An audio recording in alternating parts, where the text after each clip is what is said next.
लखी नरेश बात सब साची, तियमिस मीच शीश पर नाची। राजा दशरथ अब सब समझ गए कि ये सब सच्ची बात है। ये स्त्री के पत्नी के रूप में मेरी मृत्यु ही मेरे सिर पर नाच रही है। जो खड़ी हो गई, क्रोध में लगी बोलने ऐसे ऐसे, तो वे तुरंत चरण में गिर करके और कहा बैठो बैठो बैठो बैठो, हाथ पकड़ करके चरण पकड़ करके बैठाने लगे। गहिपद विनय किन्ह बैठारी, पहले उसको पकड़ करके बैठा, पहले बैठे तो बैठो तो क्या हो गया। राजा दशरथ को तो अब विश्वास हो गया कि ये तो बिल्कुल बिगड़ चुकी है, सुनेगी नहीं, लेकिन फिर भी वो तो हल्ला कर रही थी, वो भवन के आसपास भी लोग सुन सकते थे। तो महाराज दशरथ उसके चरण को पकड़ करके बैठा है।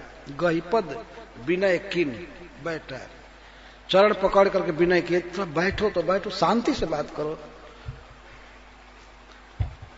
तो बैठी, वो बैठी उनके साथ पलंग पर बैठी। गहिपद विनय किन बैठा, जनि दिन कर कुल होसी कुठारी। देखो इस सूर्यवंश में तुम सूर्यवंश रूपी वृक्ष को काटने के लिए कुल्हाड़ी मत बनो, इस वंश में को दुख में मत डालो। मांगो माथ अब ही दऊ तो ही, तुम अभी मेरा मस्तक मांगो मैं दे दूंगा। राम यहां रहे अयोध्या में, मुझे इतनी खुशी होगी, और उस समय उनके उपस्थिति में तुम माथा भी मेरा मांगोगी, मैं काट करके दे दूंगा। लेकिन राम विरह जनि मारे सिमोही, तुम राम के विरह में मुझे मत मारो, राम को वन में मत भेजो, नहीं तो मैं मर जाऊंगा निश्चित। राम विरह जनि मार सिमोही, राखु राम कह जहिते ही भांति, ना ही तो जर ही जतन जन्म भर छाती। और तुमसे भी कह रहा हूं, सुनो, राम को रखो जिस जैसे तैसे यहां अयोध्या में, नहीं तो तुम्हारी भी छाती जलेगी जीवन भर। आज तुम ऐसे बोल रही हो, लेकिन बाद में राम के विरह में तुम भी मरोगी, तुम्हारी छाती जलती रहेगी। तुम रखो राम को। महाराज दशरथ को भय हो गया कि इस बात को कोई राम को जाकर के कह देगा तो राम निश्चित वन में चले जाएंगे, इसलिए वे इस बात को स्वीकार नहीं कर रहे हैं।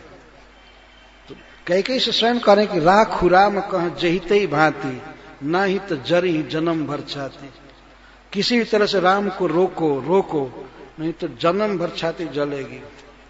फिर बाद में महाराज दशरथ ने देखा कि ये बोलती नहीं है, इसके बाद कुछ जवाब नहीं दे रही थी। देखी व्याधि असाध्य परऊ धरनी धुनि मार, वे पलंग से नीचे गिर गए जमीन पर।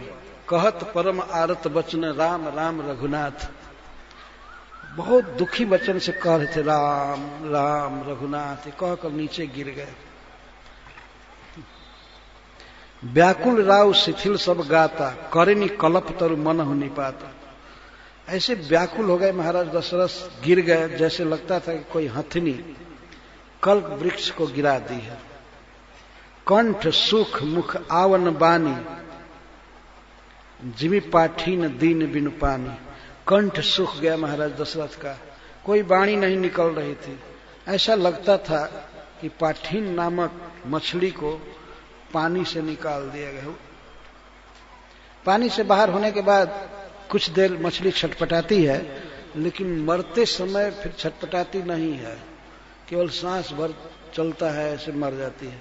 तो महाराज दशरथ को बोली नहीं निकल रही थी। कंठ सुख मुख आवन बानी, मुख से वाणी नहीं निकल रही थी, अब नाम भी नहीं उच्चारण कर पा रहे थे। कंठ सूख गया, मुख से वाणी नहीं निकल रही थी, जैसे पानी से बाहर होने पर मछली की दशा हो रही थी।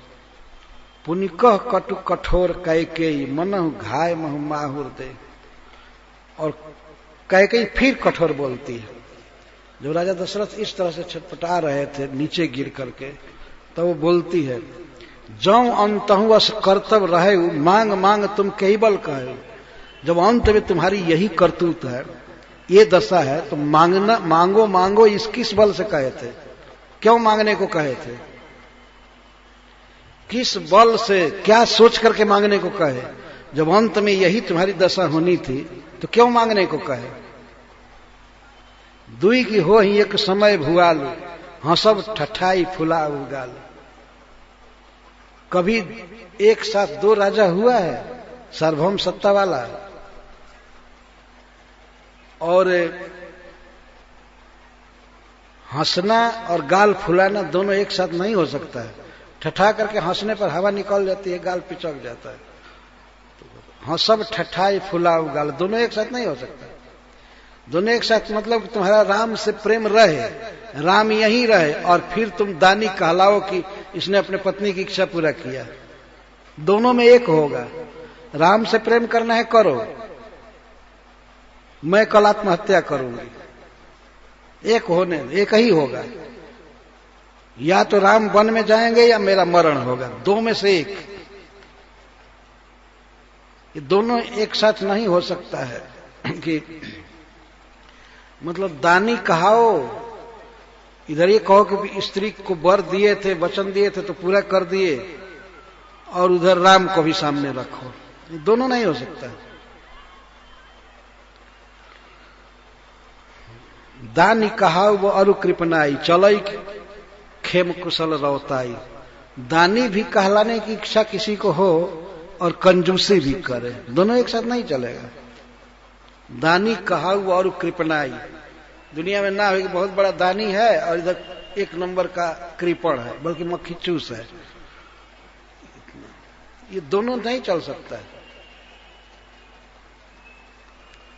चलई की खेम कुशल रौताई, रजपूती में ये खेम कुशल नहीं चलता है। उधर वीर के रूप में ख्याति भी हो और सोचो कि शरीर पर कोई तलवार न लगे, बाण न लगे, ऐसा नहीं हो सकता है। रजपूती में ये खेम कुशल क्षेम कुशल नहीं चलता। युद्ध होता है तो कोई मरता है, मारता है, घायल होता है, तो होना ही है। छाड़हूं वचन की धीरज धरहूं, या तो अपना वचन छोड़ो या धीरज धरो, राम को वन में भेजो, दो में से एक करना होगा। छाड़हूं वचन कि धीरज धरहूं, जनी अबला जिम करुणा करहूं। अबला की तरह रो मत। एक कमजोर स्त्री का दिल होता है, वो रोने लगते हैं किसी बात में, इस तरह से रो मत। तुम पुरुष हो, अबला की तरह, कमजोर नारी की तरह यहां रो मत। जानते हो, तनुतीय तनये धाम धन धरनी, सत्य संध कहूं तृण सम बरनी।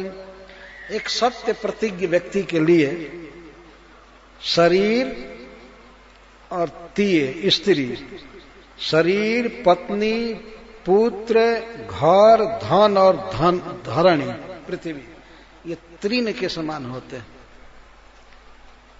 अगर अपने वचन को पक्का करने पर कोई व्यक्ति पड़ा हुआ है तो वो सब कुछ त्याग देता है।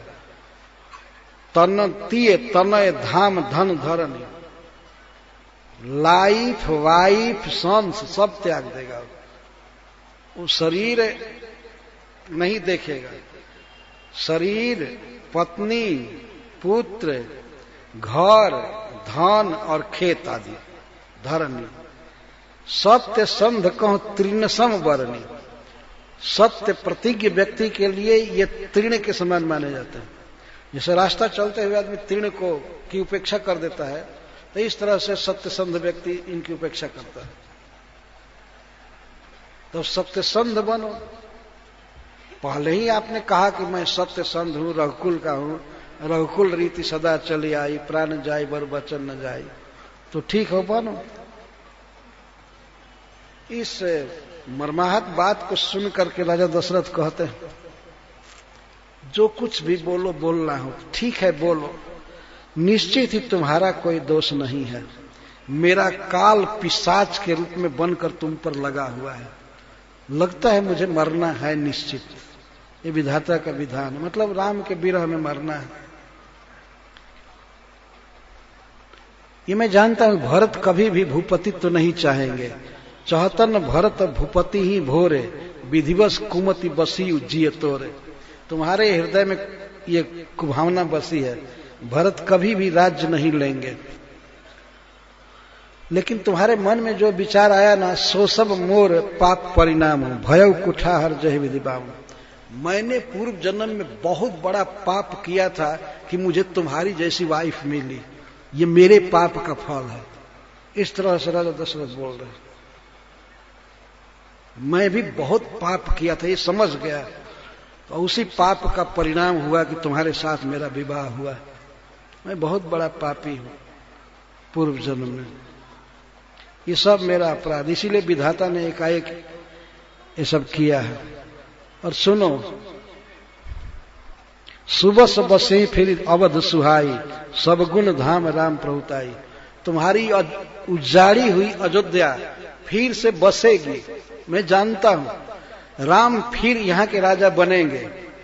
वो तो जरूर जाएंगे, अगर ये बात सुन लेंगे कि तुमने मांगा है वरदान, तो हमारे धर्म को पूरा करने के लिए तो वन में चले जाएंगे। राजा दशरथ को ये विश्वास है, मानेंगे ही नहीं। लेकिन तुम इस तरह अयोध्या को उजाड़ रही हो, पर राम फिर आएंगे और अयोध्या बसेगी। राम की प्रभुता, राम का शासन बहुत अच्छा होगा। और करी हैं भाई सकल सेवकाई, सभी भाई उनकी सेवा करेंगे। भरत, शत्रुघ्न, लक्ष्मण सब उनके सेवक जैसे सेवा करेंगे।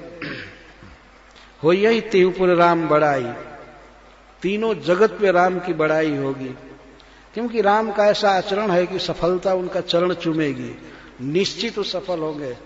लेकिन तोर कलंक मोर पछताऊ, मुँह यहू न मिट ही न जाए ही काऊ। लेकिन तुम पर जो कलंक लगेगा ये मरने के बाद भी नहीं मिटेगा। तो तोर कलंक मोर पछताऊ, और मुझे जो दुख होगा राम को न देख करके, यहाँ वन में जाने पर मुझे दुख होगा, वह भी कभी नहीं मिटेगा। मरने पर भी मेरा शोक नहीं जाएगा। मुझे मिटी हूं न जाई ही काऊ, तोर कलंक मोर पछताऊ। तुम्हारी बदनामी और मेरा पश्चाताप, मेरा अफसोस कभी नहीं जाएगा।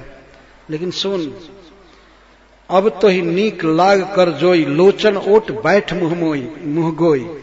तुमको जो अच्छा लगे करो, सुनी, तुमको जो अच्छा लगे करो, लेकिन हमारे आंख से ओझल हो जाओ। जाओ, चेहरा मत दिखाओ, अभी यहां से जाओ। तुमको जो अच्छा लगे करो, मैं तुमको रोकने टोकने वाला नहीं हूं। लेकिन लोचन ओट बैठ मुंह गोई, हमारे आंखों से दूर जाओ और मुंह को कपड़े से ढक करके दूर रहो, कभी मेरे सामने मत आना। इसका मतलब मैं तुम्हारा मुंह नहीं देखना चाहता हूं इस जीवन में।